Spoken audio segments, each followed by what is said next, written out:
Hello everyone, this side doctor Amit Kumar Sharma और मैं आप सभी लोगों का स्वागत करता हूं wifi Study CSIR NET channel पर। तो भाई क्या है प्लेटफॉर्म है wifi Study CSIR NET channel. और मेरा रेफरल कोड क्या है? मेरा रेफरल कोड है अमित10। अमित10 है जी मेरा रेफरल कोड। और वाईफाई स्टडी CSIR नेट है चैनल। और आज हम डिस्कस करने जा रहे हैं कुछ क्वेश्चंस को जो कि बेस्ड हैं ट्रिक्स पर। तो क्या ट्रिक्स होती हैं, कैसे ये हमें हेल्प करते हैं? देखिए, सबसे बड़ी हेल्प जो इनकी होती है, प्रोसेस तो लेंथी होता है बट अगर हम फार्मूला या कोई टेक्निक या ट्रिक जानते हैं तो हम सबसे ज़्यादा जो बेनिफिट करते हैं ये करते हैं हमारा टाइम को मैनेजमेंट करने में। So that's always help us to manage our time as well as what they have done। ये करते हैं हमारी कोशिश कि भाई हमारी एक्यूरेसी भी बिल्कुल करेक्ट रहे, क्योंकि जब हम लंबा प्रोसेस करते हैं तो कहीं ना कहीं गलती होने के चांस होते हैं, लेकिन इसमें नहीं होते हैं जी। ठीक है। सो मैं अमित कुमार आप लोगों का सभी का स्वागत करता हूँ। चलिए, सबसे पहले डिस्कस करते हैं मेरी अदर क्लासेस के बारे में। कौन कौन सी मेरी अदर क्लास है? रेगुलर क्लास क्या होती है जी? Regular class regular Monday to Friday होती है 5 PM पर। और क्या होता है जिसका CSIR नेट, इसका प्लेटफॉर्म क्या है जी? Wifi Study CSIR NET channel. So another one is a 45 day crash course. क्या है जी 45 डे क्रैश कोर्स? ये भी मंडे टू फ्राइडे है जी, 11:30 AM पर होता है। और प्लेटफॉर्म इसका भी Wifi Study CSIR NET channel ही है। तो चलिए सर, क्या आपकी सारी classes Wifi Study CSIR NET channel पर होती हैं या अदर भी क्लासेस हैं? चलिए इसका भी आंसर्स करेंगे, लेकिन पहले हम आपको बता देते हैं कि रेगुलर क्लास में क्या होता है। रेगुलर क्लास में हम डिस्कस करते हैं कंसेप्ट को, की पॉइंट को, ओके, और कुछ क्वेश्चंस को भी। तो ये तीन फोकस होते हैं। बट यहाँ जो प्रॉब्लम होती है, यहाँ क्या रैंडम टॉपिक होते हैं, हम कोई भी टॉपिक चूज कर लेते हैं और उस टॉपिक पर डिस्कशन कर देते हैं। That is a thing. Another one is a 45 day crash course. 45 day crash course में हमने कुछ क्वेश्चंस दिए हुए हैं। अब हमने क्वेश्चंस को भी इंक्रीज, उनकी नंबर ऑफ क्वेश्चंस भी हमने इंक्रीज कर दी हैं। सो that means that's a good. पहले हम 30 मिनट्स का लेते थे इस लेक्चर को, अब हम उसको 1 आवर का लेक्चर हमने इंक्रीज कर दिया है। सो नोटिस कीजिएगा, जैसे जैसे नियर टू हम एग्जाम के पास जाते चले जाएंगे, आपके पास नंबर ऑफ क्वेश्चन इंक्रीज होते चले जाएंगे। पहले हमारा क्या था कि हम नेट के क्वेश्चंस नहीं देते थे, अब हम गेट के क्वेश्चंस भी इंक्लूड करने लगे हैं इसके अंदर। ठीक है ना? सो नंबर ऑफ टाइप है हमारे पास, क्वेश्चंस भी इंक्रीज हो रहे हैं। देखिए, कभी कभी आपको मिलेगा कि कोई क्वेश्चन हमारा रिपीट हो रहा है या देख रहे हैं आपकी, वो पहले भी हमने डिस्कस किया था, यानी कि वो क्वेश्चन बहुत इंपॉर्टेंट है इसलिए बार बार डिस्कस किया जाता है। यानी कि उसमें जो छुपे हुए लॉजिक है वो हमें मिस नहीं करने चाहिए। और हमें यहाँ ध्यान रखना है कि हम कोई क्वेश्चन को याद ना रखें, हम क्वेश्चंस में जो हाइडिंग चीजें हैं, जो उसकी टेक्निक्स हैं, उनको याद रखें। ठीक है जी। तो this is the purpose of this class कि आप जो है नियर टू एग्जाम जाएं तो बहुत सारे क्वेश्चंस आपके साथ हों।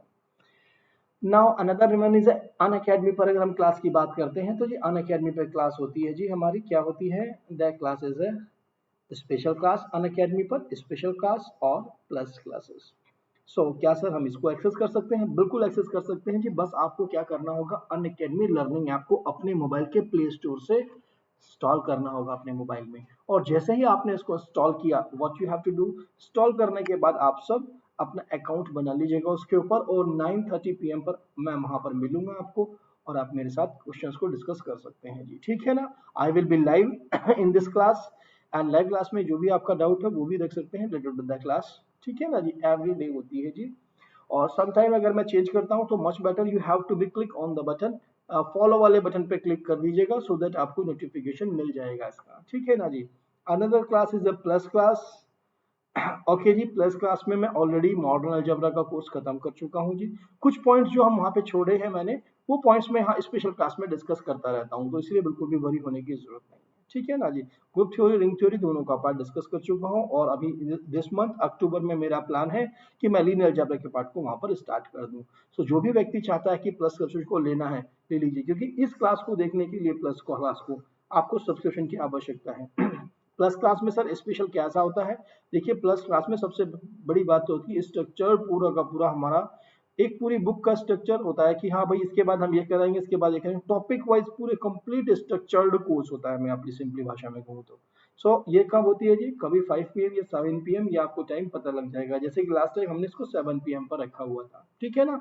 But I will think that कि इस टाइमिंग को या तो मॉर्निंग में लेके जाऊँ या जैसा भी होगा suitability, I will let you know accordingly. So plus class के सब्सक्रिप्शन को कैसे लें, ये मन में जरूर आया होगा। तो चलिए, अब मन में आया है तो बता देते हैं आपको। How to take the subscription on Academy Learning App?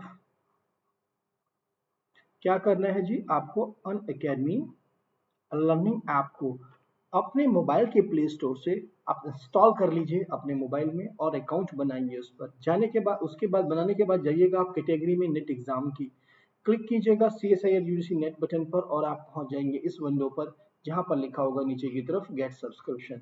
बस इस बटन पे क्लिक करना है और you will reach to this page जिस पे दिया गया है 1 मंथ के सब्सक्रिप्शन के बारे में, 3 मंथ के सब्सक्रिप्शन के बारे में, 6 मंथ, 12 मंथ और 24 मंथ के सब्सक्रिप्शन के बारे में। उन्हीं के कॉरस्पॉन्डिंग उनके फ्रंट में उनके अमाउंट भी दिए गए हैं कि 2100, 5250, 9450, 11550 और 16800 रुपये रिस्पेक्टिवली उनके अमाउंट्स भी दिए गए हैं। लेकिन आप नोटिस करेंगे सर साइड में इस विंडो में क्या है जिसमें मंथ तो बिल्कुल एज इट ही दिए गए हैं लेकिन जो प्राइजेस हैं उनके सामने वो डिफरेंस है। सो ये क्या कंफ्यूजन है भाई? ये कंफ्यूजन नहीं है, ये अच्छी चीज है। कैसा अच्छी चीज है? आप नोटिस कीजिए इस गिफ्ट पैक के बराबर में क्या लिखा हुआ है? अमित स्टेन। What is it is here? That is written here Amit S10। अगर अमित S10 लिखा है, अगर आपने रेफरल कोड ये यूज कर लिया तो आपको इसको एडवांटेज मिलेगा जी। क्या एडवांटेज मिलेगा? आपको 10% ऑफ मिल जाएगा जी हर सब्सक्रिप्शन पे। तो मच बेटर कि आप इसका यूटिलाइज कर लें। प्रोसीड टू पे बटन पे क्लिक कीजिएगा और आप पहुंचेंगे एक ऐसे पेज पर जहां वो पूछेगा आपसे, हाँ सर क्या आप अपना जो पेमेंट करना चाहते हैं वो नेट बैंकिंग के थ्रू करना चाहते हैं या क्रेडिट कार्ड के? तो जो भी पूछे उसके अकॉर्डिंगली या जिसका भी आपका मन है, हो सकता है कुछ लोग नेट बैंकिंग से करना चाहते हो, कुछ क्रेडिट कार्ड से करना चाहते हो, लेकिन कुछ चाहते हो कि नहीं हम EMI के थ्रू करेंगे। So that means they all lot of the options are available. So उन सभी में से आप चूज कर सकते हैं। छोटी सी गाइडलाइन को फॉलो कीजिएगा, जो भी इंस्ट्रक्शंस आती रहेंगी and then you will be able to get your subscription.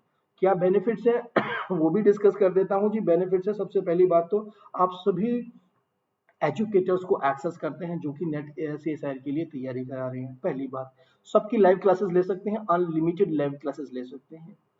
मेरे PDF नोट्स सारे डाउनलोड कर सकते हैं, उन सबके भी सब PDF डाउनलोड कर सकते हैं आप। That's a good thing.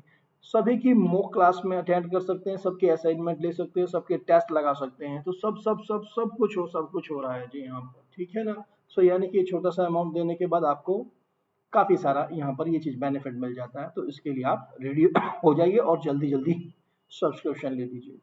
ठीक है, ये तो बातें हुई फॉर्मली। अब एक और लास्ट स्लाइड फॉर्मली हमारी क्या होती है जी? हम बात कर रहे हैं स्ट्रेटजी और एग्जाम पैटर्न की। देखो जी, जितने भी नए स्टूडेंट हैं उन्हें सबसे पहले पता करना जरूरी होता है कि क्या स्ट्रेटजी से हम चलें और क्या एग्जाम का पैटर्न है जिस एग्जाम में हम बैठने के लिए जा रहे हैं। तो ये उनके लिए है। और how to manage CSIR note, ये दोनों लोगों के लिए, चाहे वो न्यू स्टूडेंट हो चाहे वो आपका ओल्ड स्टूडेंट हो, न्यू हो या ओल्ड हो। That is for the new one, जो हमारा न्यू स्टूडेंट है। और बुक ऑफ द लिस्ट जो हमारे पास है, बुक लिस्ट जो है, ये तो डेफिनेट है कि हमें पता ही होना चाहिए जी। इनकी रिस्पेक्टिव लिंक्स मैंने दिए हैं और जो कि कहाँ से हैं? Wifi Study CSIR NET channel से। Wifi Study CSIR NET. आपको जाना है YouTube पर, youtube.com पर वाईफाई स्टडी CSIR नेट लिखना है और you will get the channel name और वहां जाकर के प्लेलिस्ट में आप इन सारी वीडियोस को एक्सेस कर सकते हैं। तो चलिए, ये सब तो कुछ डिस्कस हो गया है हमारा। अब हम बात करते हैं, क्योंकि काफी कुछ बातें कर चुके हैं मेरे बारे में, प्लस एसोसिएशन के बारे में, अन अकेडमी के बारे में और wifi Study CSIR NET channel के बारे में। अब बात करते हैं जिसके लिए हम यहाँ हैं, क्वेश्चंस के बारे में। The number of group homomorphism from Z10 to Z20। मैं Z10 नहीं कहूंगा, मैं इसको कहना चाहूंगा जी ZM टू ZN कितना है। तो आपका सीधा आंसर क्या आएगा जी? हमें तो सर मालूम है, what is that? GCD of टेडोलन। बिल्कुल जी, बिल्कुल फॉर्मूला बेस है। अगर ये नहीं मालूम होता तो ग्रुप होमोमोर्फिज्म आप निकालते रहते, वो 10 निकालने में आपका टाइम बहुत कंज्यूम हो जाता। What you have done, just you have to do GCD of 10 और 20 निकाल दिया आपने। दिस इज द आंसर और you are getting the answer 10। So चलिए लिख लेते हैं फार्मूले को, क्या है? So the number of you have to write the formula, the number of group homomorphism,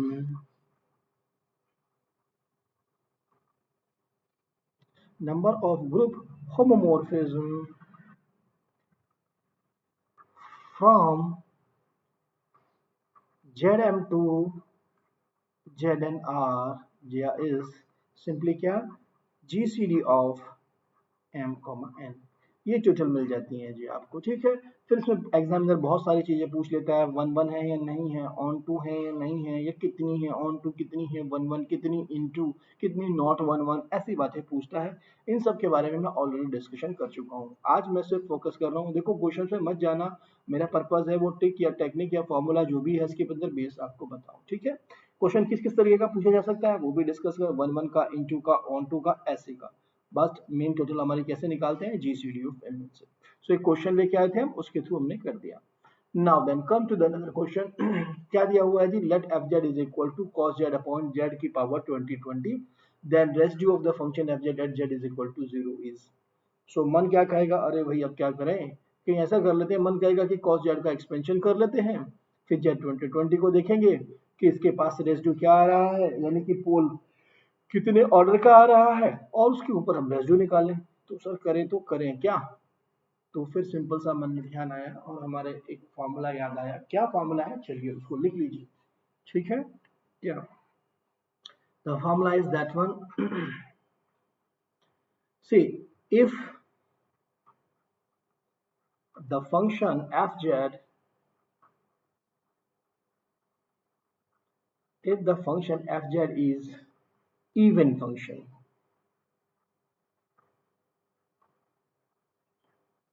पहली बात तो ये इवन फंक्शन है, and has a singularity, and have pole as a singularity,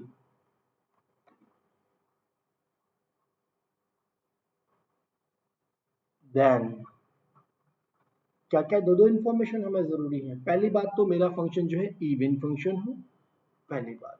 दूसरी बात क्या कहा, इसने पास सिंगुलरिटी पूल हो। भैया ये जब भी होगा, एग्जामिनर जब बड़े से नंबर दे देता है ना, ऐसे कि जेड की पावर 2000 4000 6000, ऐसा जरूर 2020 देता। 2020 तो वैसे ही खतरनाक है बहुत नंबर, ठीक है ना। सो ऐसा कोई भी बड़ा सा नंबर दे दे आपको, तो आपको सबसे पहले ये जरूर सोचना है कि कहीं ऐसा तो नहीं कोई फॉर्मूला या कोई टेक्निक या कोई लॉजिक लगा हुआ है उसके अंदर, ऐसे ही मतलब शुरू मत हो जाना उस पर, ठीक है ना। देन रेसिड्यू क्या होगा जी, residue of the function fz at the point, जो भी उसके पास, जो हमारे पास सिंगुलरिटी है, हमारे पास इसमें क्या है, जीरो है ना, तो मैं जीरो ही लिख रहा हूँ जी, आप ए भी लिख सकते हैं, ए हमारे केस में जीरो है, जीरो कर दिया, इज इक्वल टू क्या आंसर आता है जी, zero. Okay, that is equal to a zero. So simply हमें इसमें देखो वन माइनस वन और ये पता नहीं क्या क्या लगाए हुए हैं, आपको तो सिंपली जीरो पे लगाना था जी। तो क्या सर हमेशा एक्स वाई फंक्शन देगा, आप तो ऐसा देते हो, नहीं जी, चेंज कर सकता है। क्या दे सकता है आपको, आपको फंक्शन देगा जी F Z is equal to Z square sine Z upon Z की पावर 2019 में चले जाते हैं जी, जेड की पावर 2019, ठीक है, ये फंक्शन देगा। अब आप नोटिस कर लीजिएगा कितना कैसा फंक्शन बनने वाला है। ऐसा भी लिख सकता हूं मैं इसको, जेड स्क्वायर प्लस वन भी नहीं करेंगे, ठीक है।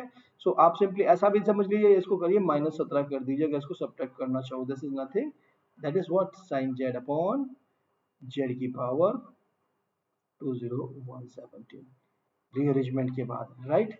अब आप नोटिस कीजिएगा, जब मैं f ऑफ माइनस जेड रखूंगा, what happen, this will be minus sine Z, और नीचे से भी माइनस मिल जाएगा, this will again f sine Z by Z की पावर 2017, यानी कि एफ जेड ही मिल जाएगा। So this is the again even function. So anyhow हमें इस पॉइंट पे ध्यान रखना है, इस केस में भी मेरे पास क्या आएगा, इसमें केस में भी मेरे पास सिंपली रेसिड्यू जीरो ही आएगा। Hope this formula is clear to all of you. चलिए मूव करते हैं अब नेक्स्ट वन पर। नेक्स्ट क्वेश्चन हमें क्या इंफॉर्मेशन देता है, but before going to the next question, first I will check कि हमारा सॉफ्टवेयर वर्क कर रहा है प्रॉपरली या नहीं कर रहा है। So just I will check it first. yes, it's working properly, I think so, there's no problem now, that's fine now. So चलिए मूव करते हैं नेक्स्ट क्वेश्चन पे। Next question, the number of irreducible quadratic monic polynomial over Z5R। पहले तो सबसे पहले मैं आपको समझाना चाहूंगा कि क्या है क्वाड्रेटिक और क्या आपसे पूछना चाह रहा है, उसके बाद मैं फिर फॉर्मूले की बात करूंगा जी। इसने क्या कहा है आपको, इसने कहा है, मैं इधर इसको ब्रेक कर लेता हूँ उस पार्ट में, then this will be clear. So what is that, इसने कहा कि आप क्वाड्रेटिक मोनिक पॉलिनॉमियल निकालिए। क्वाड्रेटिक पॉलिनॉमियल क्या ऐसा होता है जी, A X square plus B X plus C, लेकिन इससे तो मोनिक की बात की है, तो यानी कि A has to be one only, A की वैल्यू वन होगी। इसका मतलब कैसा बन गया जी, आपके पास polynomial X square plus B X plus C किसके ऊपर पूछा है जी, over Z five, over Z five, over Z five पूछा है, तो यानी कि बी के पास और सी के पास कितनी, इन दोनों के पास पांच पांच, यानी कि 25 चॉइस है, यानी कि आप 25 पॉलिनॉमियल बना सकते हो जी यहाँ से। अब उन 25 में से आपको देखना है कौन कौन से हैं जो ओवर जेड फाइव इरिड्यूसिबल है। So that is a purpose of this one. So जैसे कि क्या क्या बनेंगे, मैं आपको छोटे छोटे से एग्जांपल बता देता हूं।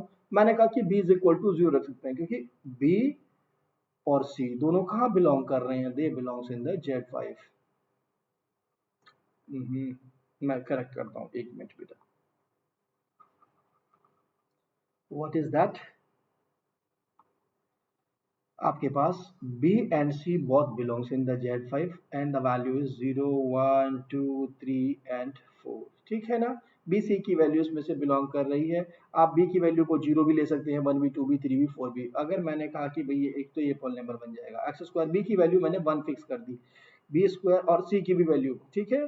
C की वैल्यू को वेरी करेंगे और दैट मीन्स B को हमने फिक्स कर दिया 1 1, एक तो ये बन गया जी। इसके बाद जब मैंने क्या किया, b इज इक्वल टू 1 रखा और c इज इक्वल टू 0 रखा, तो कितने सारे पॉलिनॉमियल बन जाएंगे, ये बन गया। c को वेरी कर रहा हूं मैं नाउ, c को 0, 1, 2, 3 एंड 4 रखूंगा। X square plus 1, x square plus x plus 1, x square plus x plus 2, x square plus x plus 3, x square plus x plus 4, x square, yes. So now then ये देखिए, आप सिर्फ सी की very किया मैंने और B को fix किया 1 पर, कितनी सारी वैल्यूज मिल गई। इसी तरीके से सिमिलरली आप बी सी के कॉम्बिनेशन से निकालेंगे, बी को एक बार सी को फिक्स करेंगे हर वैल्यू के लिए, फिर निकालेंगे। सो नंबर ऑफ आप एलिमेंट्स यहाँ पे निकाल पाएंगे जी, ठीक है ना जी। सो उसमें से आपको निकालने हैं जी कितने हमारे पास जो है इरिड्यूसिबल हो जाएंगे और कितने हमारे रिड्यूसिबल हो जाएंगे, ठीक है ना जी। तो बी केयरफुल अबाउट दैट कि कितने वाले वाले 25 नहीं बनने वाले, ज्यादा बनने वाले हैं आप तो। अब इसमें से देखना है आपको कौन कितने इरिड्यूसिबल हैं इसके ऊपर। तो सर क्या हमें निकाल के देखना होगा, आपने तो टेक्निक की बात की थी, तो चलिए टेक्निक की ही बात करते हैं जी। क्या फॉर्मूला होता है, उस फॉर्मूले की तरफ अप्रोच करते हैं। व्हाट इज दैट फॉर्मूला, लिखिएगा, the number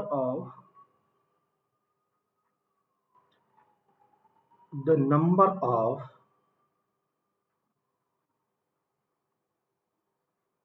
irreducible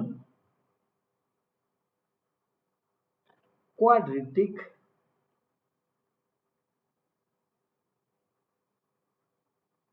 monic polynomial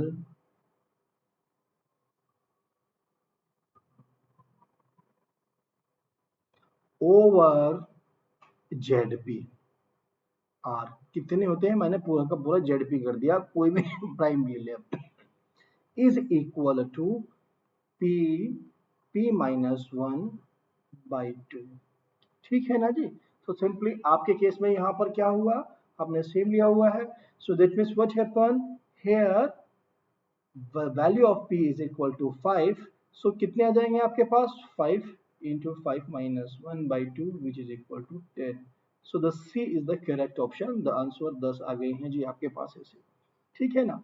तो चलिए ये तो ठीक हो गया। अब हम एक और बात कर लेते हैं, क्या कुछ और भी है हमारे पास, क्या कोई और भी क्वेश्चन है सकता है, क्योंकि रिड्यूसिबल इरिड्यूसिबल की बात की है तो रिड्यूसिबल मन में आता है। तो come to the next question, what that is the number of reducible quadratic monic polynomial over Z.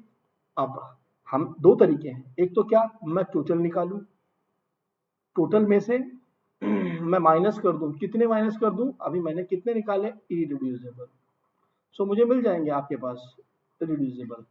लेकिन क्या सर हमारे पास कोई टेक्निक भी है, हाँ बिल्कुल है हमारे पास टेक्निक। तो चलिए लिख लीजिए, तो फिर आपको आंसर मिल जाएगा। What is this technique, the number of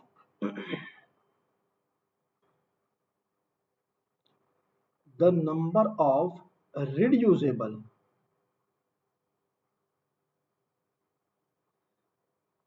the number of reducible quadratic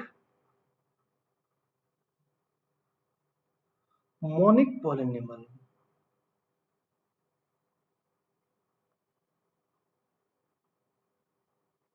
over ZP। Simply बात करेंगे ओवर ZPR, ठीक है ना। कितने हो जाएंगे जी over ZPR, simply P and P+1/2। आपके केस में क्या है यहाँ पर, हेयर। आप नोटिस कीजिए हेयर क्या दिया हुआ है, here p is equal to 5, so that means क्या होगा आपके पास 5 और 5+1/2 which is equal to what, 15 आ गया जी। 6 हुआ तो 3 हुआ, दैट मीन्स अब 15। इसमें से कोई भी आंसर नहीं है तो फर्स्ट को हम बना लेते हैं अपना आंसर, ठीक है। इसको हमने कर दिया कि दिस इज द आंसर, ठीक है ना। सो ए को हमने 15 बना दिया, तो this is the correct option. Otherwise इसमें से कोई ऑप्शन नहीं था आपका, ठीक है ना बेटा। सो 15 आंसर आ गए हैं। अब ये मैटर नहीं करता कि हमारे पास ये ऑप्शन है या नहीं है, हमारे पास मैटर होता है कि हमारे पास जो फॉर्मूला है वो हमारा करेक्ट है नहीं। क्या एक और रिजल्ट बन के आता है इसी के अंदर से आपके पास what is the next result, total number of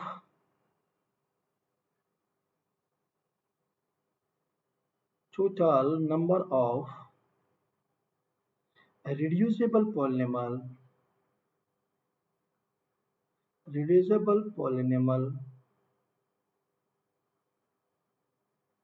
हम बात कर रहे हैं क्वाड्रेटिक की ही, ठीक है, क्वाड्रेटिक और मोनिक पॉलिनॉमियल, और always greater and equal to the total number of irreducible quadratic monic polynomial, ठीक है। तो ऐसा कहीं भी ऑप्शन में आपको ऐसा मिल जाए तो इससे बी केयरफुली आप लगाइएगा। चलिए अब मूव करते हैं नेक्स्ट क्वेश्चन पे। हमें दोनों के लॉजिक, दोनों के फार्मूला मिल गए हैं। क्या है नेक्स्ट क्वेश्चन, नेक्स्ट क्वेश्चन क्या था, the number of unit in the ring.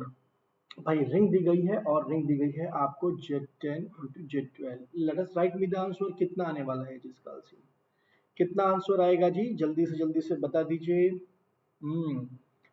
अच्छा, हम एक बात जानते हैं, क्या बात जानते हैं जी हम, आप रिजल्ट एक जानते हो, what is the result, the number of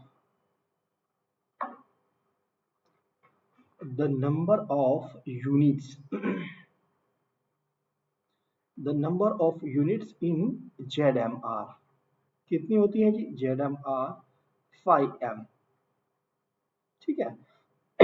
लेकिन यहाँ तो सर ZM एंड ZN दिया है, तो चलिए यहाँ के रिजल्ट के लिए मैं आपको रिजल्ट देता हूँ। सिंपली क्या, the number of units in ZM1 into ZM2 into ZM3 dot ZMTR कितनी हो जाएगी, इज इक्वल टू या आर, simply 5 of M1 into 5 of M2 into dot 5 of MT, ठीक है जी। सिंपली ये हमें ध्यान रखना है। आपके केस में क्या है, आपके पास ये दो ही दिए गए हैं। हियर आपको रिंग क्या दिया गया है जी, ring is isomorphic to Z10 into Z12, right. So what you have to do, आपके पास यूनिट्स कितनी होंगी, units are 5 of 10 into 5 of 12, 5 of 12, so 5 of 10 निकालेंगे तो कितना आने वाला है जी, this is the 4, and 5 of 12 निकालेंगे, this is 2 to 4, this is a 4, so how much these are the 16। is there answer in this question, no, so the correct option क्या हो गया जी, none of these, the answer is the none of these। सो जब हम यहाँ units की बात कर रहे हैं तो हमें ये भी मालूम होना चाहिए कि इसमें और अदर एलिमेंट कैसे होते हैं। देखिए फाइनाइट रिंग जो हमारे पास ZM पड़े हैं, ZN पड़े हैं, इनके अंदर या तो जीरो डिवाइजर्स है या फिर यूनिट्स है, ठीक है। सो ZM में आप कोई पूछ सकता है आपसे कि ठीक है जी इसमें जीरो डिवाइजर्स कितने हैं, ठीक है। सो ये फॉर्मूला भी देख लीजिए, the number of zero divisors in ZM are the number of zero divisors, ठीक है, इन ZM आर कितने होते हैं जी, n-5 ऑफ m। सिमिलरली ये क्या है, ये तो आपके पास टोटल इसकी कार्डिनल थी कि टोटल एलिमेंट्स कितने हैं, और ये क्या है जी, यूनिट्स है। सो यानी कि आने हाउ आपको यूनिट्स निकालनी पड़ेगी। फॉर एग्जाम्पल ये हमारे पास ऐसा, लेकिन M N into M N में कैसे होगा, यानी कि Z M into Z N और इस तरीके से कोई हुआ तो इसमें क्या फॉर्मूला होगा, कोई दिक्कत नहीं है जी। टोटल आपके एलिमेंट लिखिएगा माइनस इसमें से कर दीजिएगा। फॉर एग्जाम्पल आपके पास यही है, यहाँ आपने टोटल यूनिट्स कितने निकाली है 16, ठीक है, और एन कितना है, एन होगा आपका इन दोनों पूरी कार्डिनलिटी इस पूरे रिंग की। सो सिंपली आप लिख सकते हैं cardinality of the ring minus आपके पास 5m भी आप लिख सकते हो। कार्डिनलिटी कितनी थी, अगर आपके केस में देखें हेयर 120 थी, 120, और माइनस आपको यूनिट करनी है तो यूनिट कितनी है आपके पास 16 है, तो that will be the 104, 104 answer आ गया जी, ठीक है। 104 इसके पास जीरो डिवाइजर्स हैं, टोटल जीरो डिवाइजर्स। सो कभी कभी examiner non zero zero divisors की बात कर रहा है तो एक माइनस और कर दीजिएगा जीरो वाला जी, ठीक है ना जी। चलिए अब मूव करते हैं नेक्स्ट क्वेश्चन पे। और नेक्स्ट क्वेश्चन पे क्या इन्फॉर्मेशन हमें मिलती है जी, the question is the number of prime ideal of Z ten is. चलिए इससे पहले मैं देख लेता हूँ, चेक कर लेता हूँ कि सब ठीक भी चला हुआ है सॉफ्टवेयर के साथ या नहीं चला हुआ है। I think it is working, there is no problem, ठीक है ना। So now then, so let us come with this question now. क्या पूछा है कि नंबर ऑफ आइडियल्स के बारे में पूछ रहा है हमें, नंबर ऑफ आइडियल्स के बारे में, और वो भी कैसे, प्राइम आइडियल्स। लिख लीजिएगा जी इन जेडन। जैसे कि मैं जानता हूं, मैं बताना चाह रहा हूं आपको, आज पर्पस ही क्लास का ऐसा है कि कुछ ट्रिक्स या कुछ टेक्निक्स हो हमारे पास निकालने को। तो आप सबसे पहले सारे आइडियल्स निकालोगे, फिर उसके बाद देखोगे कौन कौन सा इसमें से प्राइम है। बट हमें नंबर्स की बात की है, नो मैटर कौन सा है, इसमें तो सिर्फ टोटल नंबर्स की बात की है कितने हैं, तो उसकी बात कर लेते हैं जी। What is the result, the number of prime ideals, the number of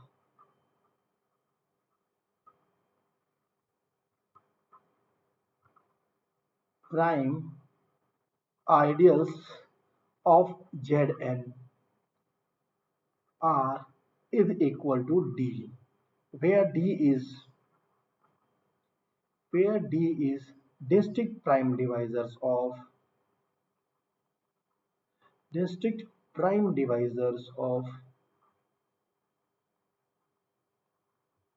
n।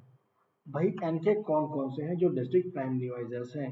सो हमें क्या देखना है, D is the total number of, D is the total number of district prime divisors of n। अब हमारे पास हमारे केस में क्या है, हमें दिया गया है जी n इज इक्वल टू 10। तो हम सबसे पहला प्राइम क्या आएगा 2, क्या 2 डिवाइड करता है, हाँ जी डिवाइड करता है, यानी कि एक तो ये हो गया जी, ठीक है। दूसरे की बात करेंगे हम, उसके बाद 3, 3 डिवाइड करता है, नहीं करता है जी। उसके बाद हम करेंगे क्या 5 के बाद, 5 डिवाइड करता है 10 को, हाँ जी करता है, एक ये हो गया जी। उसके बाद तो कोई प्राइम डिवाइड नहीं करता, ना 7 करता ना 11 करता, ठीक है। इसका मतलब टोटल कितने हो गए जी, टोटल हो गए जी 2। so that means the correct option is the 2, ठीक है।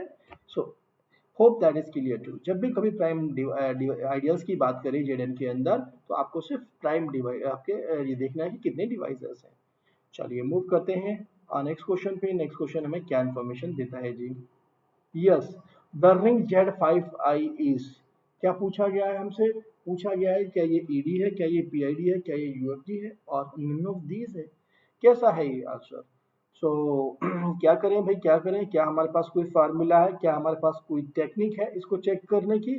तो आंसर आता है affirmative, yes we have an some technique. And what is that technique sir, चलिए मैं बात करता हूँ उस टेक्निक की।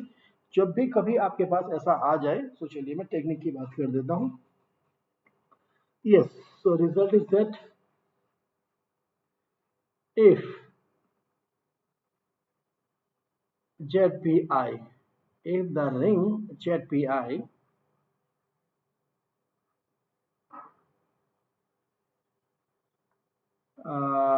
मैं कहूँगा ऐसा नहीं लिखते उसको बेटा, नॉट ये मैं लिखता हूँ सिंपली, गड़बड़ हो जाएगा, इफ का स्टेटमेंट बाद में लेंगे, ठीक है। The ring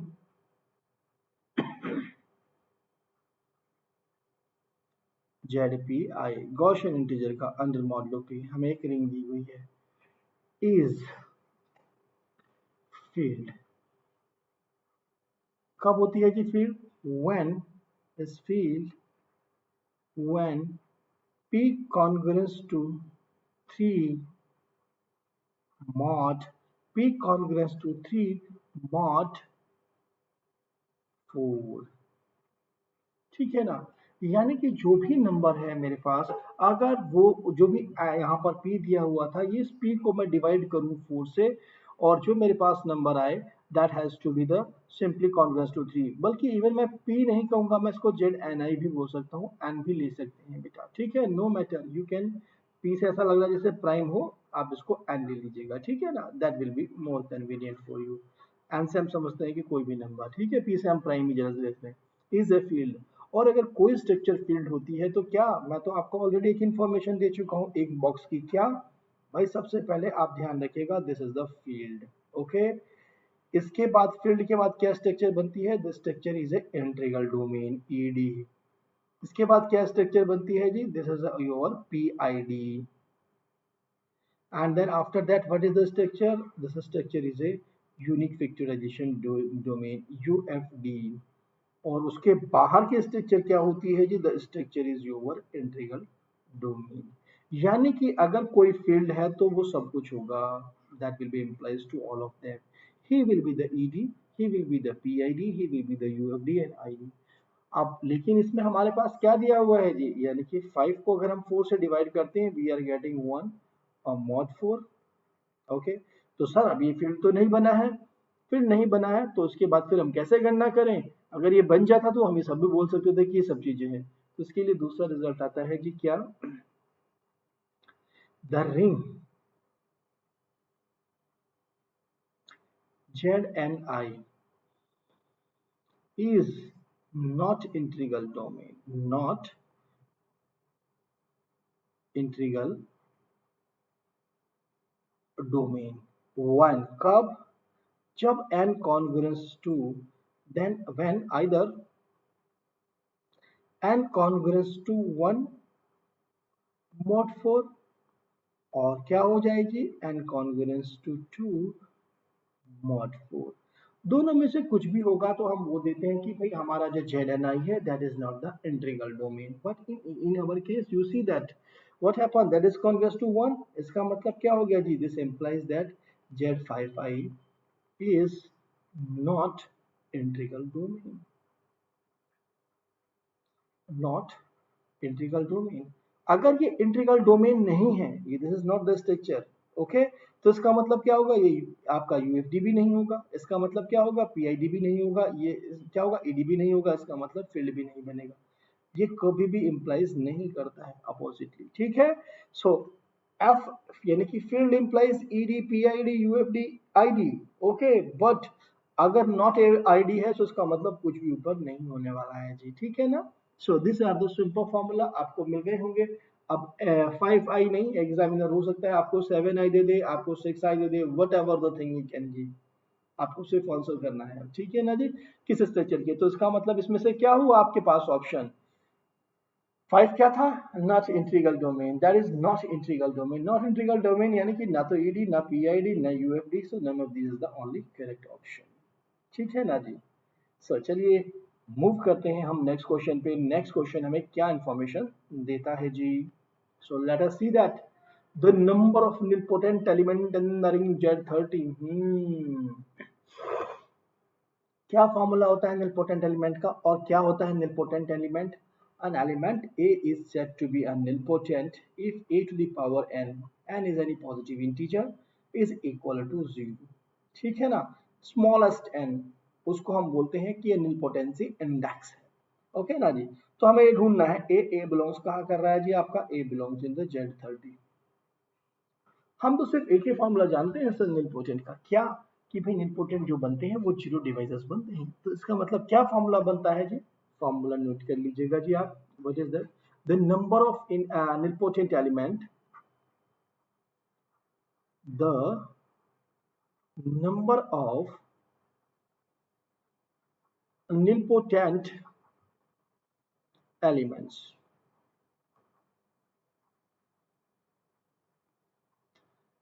and the number of important elements in Zn, simply कहूंगा मैं, और always less or equal to, less or equal to n minus five of n। ठीक है, सिंपली कहा जाए तो लेस और equal to the zero divisors. ठीक है, ये हमने किसके लिए फॉर्मूला यूज किया था, जीरो डिवाइजर्स के लिए, यानी कि जीरो डिवाइजर्स और के लेस और इक्वल टू होते हैं। दूसरा एक और भी फॉर्मूला आप नोटिस कर लीजिए, व्हाट इज दैट। तो मन ने क्या कहा सर, अपर बाउंड तो आपने बता दिया हमें, लेकिन हम कैसे सर्च करें अगर हमें जेड 30 दिया हुआ है। अब 30 तो अपने आप में एक बड़ा एलिमेंट है, आप नोटिस कीजिए जीरो से लेकर के 1 2 3 और हमारे पास 29 तक पहुंच गए हम, यानी कि 30 एलिमेंट पड़े हैं। क्या 30 एलिमेंटों को हमें ऐसे चेक करना होगा हर एक बार कि ए की power n is equal to zero आ रहा है या नहीं आ रहा है, we have to be think. तो क्या करें सर, क्या करें, कैसे करें, कैसे हमारा मन करेगा इसको करने के लिए, so that we have to be think. तो सेकेंडली फॉर्मूला आता है कि यस, आप जब भी कभी एग्जाम में ऐसा नंबर देगा ना आपको इतना बड़ा, तो कुछ ना कुछ लॉजिक छिपा छिपा होगा। क्या आप ध्यान रखिएगा, जो 30 है this is a square free number, what is that, that is अ 2 × 3 × 5। कैसे पता लगा मुझे स्क्वायर फ्री है, आप याद रखिएगा, इसके अंदर जब भी the nilpotent element, the number of nilpotent, the number of nilpotent nilpotent elements भी लिख देते हैं, ठीक है, एलिमेंट्स इन Zn, कब, when n is square free, square free or 1 are always 1, that is that element is only, that elements a is equal to 0। ठीक है ना, that is a is equal to 0 is the element। ठीक है ना, यही एक element होता है, यानी कि Z30 के अंदर सिर्फ जीरो ही है, जीरो की वन करोगे जीरो हो जाएगा। उसके अलावा किसी भी एलिमेंट को 1 से लेके 29 पे कोई भी पावर कर लीजिएगा, this will not equal to zero. So क्या सिंपली हमें पता लग गया जी, हमें पता लग गया कि जब अगर हमारे पास स्क्वायर फ्री नंबर है, किस नंबर को स्क्वायर फ्री कहते हो, जिसको कि आप प्राइम की पावर से डिवाइड नहीं कर सकते, ऐसे नंबर को हम स्क्वायर फ्री कहते हैं। ठीक है, ये बहुत सारे कॉन्सेप्ट, नील रेडिकल, रेडिकल्स, इन सब के बारे में हमने अपनी रिंग थ्योरी की क्लास में मैंने डिस्कस किया हुआ है, जो कि प्लस पे हुई है। ठीक है, कुछ कंसेप्ट मैं यहाँ पर भी ले आता हूँ डिस्कस करने के लिए, हाँ, और इससे बहुत डिटेल में हमने वहाँ पर भी डिस्कस किया हुआ है। बट इसकी ऐसी क्लासेस के लिए बेटा आपको सब्सक्रिप्शन ही लेना पड़ेगा और अल्टरनेट नहीं है हमारे पास। ठीक है ना, सो कितना आंसर आ गया जिसके अंदर, इसमें आंसर आ गया जी 1 हमारे पास। ठीक है, क्योंकि ये 30 इज व्हाट, स्क्वायर फ्री, कोई भी प्राइम का स्क्वायर इस नंबर को नहीं डिवाइड कर सकते हैं। चलिए, अब हमने, हमारा मन कहेगा कि क्या बात है सर, कोई और भी ट्विस्ट कर सकता है क्या एग्जामिनर, तो बिल्कुल कर सकता है। वो पूछ सकता है the number of non zero, ऐसा वर्ड भी यूज कर सकता है जी, नॉन जीरो। तो स्क्वायर फ्री में तो एक भी नहीं रहेगा जी, ठीक है, क्योंकि जीरो ही था केवल। अब नॉन जीरो पूछ लिया है तो उसका मतलब कुछ नहीं रहेगा, आपके पास जीरो आ जाएगा आंसर। ठीक है ना, तो इन चीजों को बस आपको ध्यान रखना है, एग्जामिनर ऐसे ट्विस्ट करता रहता है। चलिए मूव करते हैं नेक्स्ट क्वेश्चन पे। नेक्स्ट क्वेश्चन क्या है जी, हमें पूछा गया है the characteristic of the ring. एक रिंग दे दी गई है, क्या है रिंग जी, ओके हमें रिंग दी गई है Z7 इंटू Z4 और इंटू Z6। ठीक है जी, हमें इस रिंग की कैरेक्टरिस्टिक देखनी है, the characteristic of the ring is, कैसे निकालें सर, कैसे ढूंढें हम इसको, characteristic of the ring is Z7 Z4 and Z6, कैसे कैसे कैसे कैसे, क्या हमारे पास कोई फॉर्मूला है, क्या हमारे पास कोई तरीका है, माइंड कहेगा हाँ जी हमारे पास फॉर्मूला है। ठीक है, ये काम आप ऑलरेडी ग्रुप में करते थे, अब यहाँ हम रिंग में बात कर रहे हैं, कोई फर्क नहीं पड़ा है बेटा। ठीक है, सो व्हाट इज दैट, अगर आपके पास फॉर्मूला नोट कर लीजिएगा, द कैरेक्टरिस्टिक ऑफ,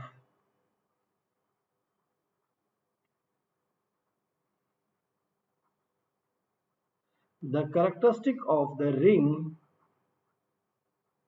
कैसा रिंग आपके पास दिया हुआ है, ZM1 into ZM2 cross ZM3 and dot dot dot dot dot, मैं कहूंगा ZMT। मुझे एक ऐसा रिंग दिया गया है, ठीक है ना जी। M1 M2 M3 सारे के सारे सब डिस्ट्रिक्ट हो सकते हैं, सब के सब इक्वल हो सकते हैं, नो मैटर। ठीक है ना, कैसे भी नंबर हो, मुझे क्या करना होगा, is equal to simply the LCM। किसका, m1 का, m2 का, m3 का dot dot dot m of t का, इन सब का एलसीएम आपको लेना होगा जी। जब आप इन सब का एलसीएम लोगे तो आपको आंसर मिल जाएगा। तो in your case what you have to do, you have to take the LCM of 7, 4 and 6. What is that? That is equal to, okay, such 84। so 84 नहीं है जिसमें आंसर, आप लिख लीजिएगा this is the 84। So B is the correct option. ठीक है जी। So 84 is the correct answer. 84 आने वाला है, इसमें से कोई ऑप्शन नहीं था बेटा इसका, है जी। सो दैट वाज, ये एग्जामिनर पे टाइपो मिस्टेक हो गई है। सो आपको हमने करेक्ट कर दिया है ना, सो इसको आप ध्यान रखिएगा। सो चलिए आगे मूव करते हैं। आगे क्या कैरेक्टरिस्टिक, अभी कुछ भी पूछे आप एडिटिव ग्रुप का ऑर्डर ही निकाल रहे हो और कुछ नहीं है इसके एडिटिव ग्रुप का ऑर्डर ढूंढ रहे हो, ठीक है, नथिंग एल्स, बट हमने इसको ऐसे लिख सकते हैं। चलिए मूव करते हैं नेक्स्ट क्वेश्चन पे। The number of element in this. भाई जब भी कभी ऐसा आपको दिखाई दे, हम कैसे कितने एलिमेंट निकालें। ऊपर तो हमारे पास इनफाइनाइट रिंग पड़ा हुआ है, नीचे एक पॉलीनॉमियल एक उसका आइडियल पड़ा हुआ है। Then what to do, what to do, what to do, what to do, nothing, just you check it कि क्या हमारे पास ये पॉलीनॉमियल रिड्यूसेबल है या इरिड्यूसेबल है। हम ये जानते हैं सिंपली क्या, कि हमारे पास अगर कोई आर एक्स है, ठीक है, पॉलीनॉमियल रिंग है और उसका नीचे कोई आइडियल है, अगर ये आइसोमोर्फिक हो जाए सिंपली किसके, फील्ड के, तो बस हमें स्ट्रक्चर पता लग जाएगी इसकी। सो आप ये अगर ये फील्ड का आइसोमॉर्फिक है, so that means this is what, this is the irreducible. So इसको हमें अब चूंकि हमें तो p दिया हुआ है तो हमें कोई टेंशन ही लेने की जरूरत नहीं है। z11 x upon x square plus one. अब मैंने देखा क्या, एक्स स्क्वायर प्लस वन को ओवर किसके, z11 की, जिसमें कितनी 0 1 2 3 डॉट डॉट डॉट 10 तक, ठीक है। मैं सारे एलिमेंट्स रख के देखता हूँ यहाँ पर। 2 डिग्री का है ना, सो जीरो रखा, देखो कई तरीके होते हैं, या तो मैं शिफ्टिंग लगा लूँ इसके ऊपर, या फिर सिंपली अभी पी पे दिया हुआ तो सोचना भी नहीं होता है हमें, सिंपल एलिमेंट्स रख के देखिए, 0 से 1 से 2 से सबसे पता लग जाएगा। सो हमें मिला कि ये दिस इज अ इरिड्यूसेबल, आपके पास दिस इज अ इरिड्यूसेबल। तो इसका मतलब this isomorphic to the field. So क्या कैसा फील्ड होगा, वो फील्ड का जो कार्डिनलिटी होगा आपके पास सिंपली बनेगा, जिसकी कार्डिनलिटी होगी the field will be of the cardinality, किस कार्डिनलिटी का, जो हमारे पास p होता है, p की पावर नीचे की पावर n डिग्री का अगर पॉलिनॉमियल है, सो सिंपली क्या बन गया जी, 11 का square which is equal to 121। The answer is 121, but rule is that one, ठीक है। अगर आपके पास ZPX दिया हुआ था और ये आपके पास जो है इरिड्यूसिबल पॉलिनॉमियल है, irreducible of degree n, then that will be isomorphic to the some field, or the cardinality of the field is what, with cardinality of f is equal to what, p to the power n, okay, that is a thing। Polynomial हमारे पास n degree का था और ZPX लिखा हुआ, तो hope this is clear to all of you. बहुत ही simple था। चलिए देखते हैं आगे भी कुछ है कि फिनिश हो गया। चलिए ये तो फिनिश हो गया है जी। सो जो वीडियो है आप देख रहे थे, ये था हमारे पास कुछ shortcut techniques, formula based question. तो आप सब जो है इनको लाइक कीजिए, शेयर कीजिए इस वीडियो को, और सब्सक्राइब कीजिए wifi study CSI net channel को। और मैं सभी का स्वागत करता हूं, कहां पर, मैं स्वागत करता हूं आप लोगों का अन अकेडमी पर। उसके लिए आपको अन अकेडमी लर्निंग ऐप इंस्टॉल करना होगा, अपने मोबाइल में इंस्टॉल कर लीजिए, अकाउंट बना लीजिए उसके ऊपर, और उसके बाद स्पेशल क्लास में जाके मेरे नाम से मुझे एक्सेस कर सकते हैं जी, ठीक है। मेरी पुरानी क्लासेस भी आप एक्सेस कर सकते हैं जो मैंने वहां डिस्कस की हुई है, और नई को भी। So thanks for watching the video.